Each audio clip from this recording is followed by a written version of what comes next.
Guys, ito pala yung ECB, tapos compressor, tapos freon, tapos evaporator, receiver dryer,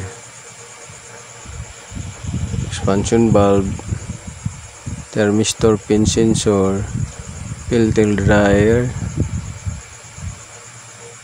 ambient sensor, humidity sensor, resistor airflow sensor, blower,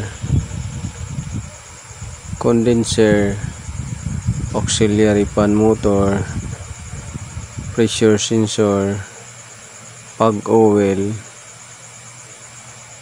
airflow sensor, at ECB valve. So sa lahat ng nabanggit ko guys ay maliban dito sa ECB valve ay mga parte ng air conditioning.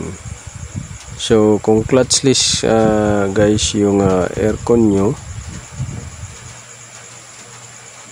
at gumagamit ng ECB, isang dahilan kung bakit hindi lumalamig yung system ng aircon nyo sa sasakyan ay itong ECB. Ito kasi guys ang responsible na close open ng pressure sa compressor. So hindi kagaya ng clutch type, mag-engage siya. So ngayon guys, pupunta na tayo dito sa ginagawa nating Kia Rio. Kinakabit natin ngayon yung ECB valve. So maraming nagkakamali dito, minsan ng diagnose at minsan nakakagastos ng mahal ang may-ari. So kagaya nito, ang quotation nito guys sa kabilang shop ay 25k. So dito guys, nakikita ninyo ECB valve lang yung papalitan natin dito. So minsan sinasabi nila kulang sa freon, minsan naman hindi gumagana yung mga sensor, pressure switch sensor. Pero ang totoo niyan guys, kung yung technician ang nag-diagnose ay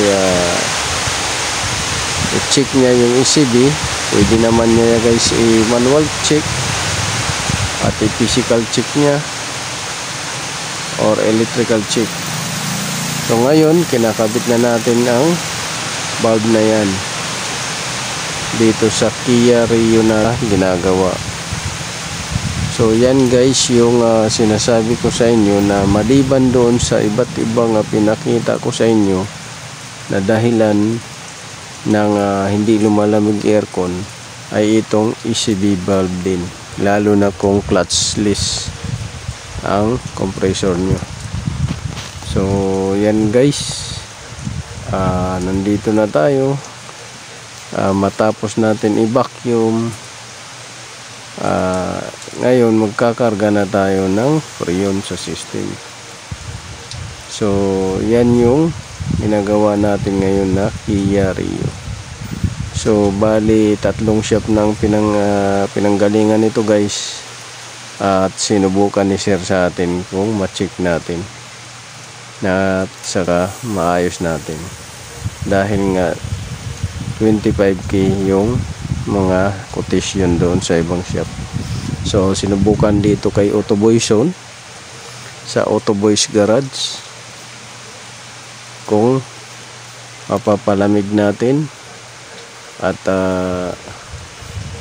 na-check naman natin yung ECB valve, pinakita natin kay sir, manually check, electrical check, at yun nga guys, lumamig nga siya matapos natin gawin yung sasakyan ni sir. So yun lang guys, salamat sa pakikinig, panonood. Sana nakapulot kayo ng aral guys sa binigay kong video. Salamat sa nanonood.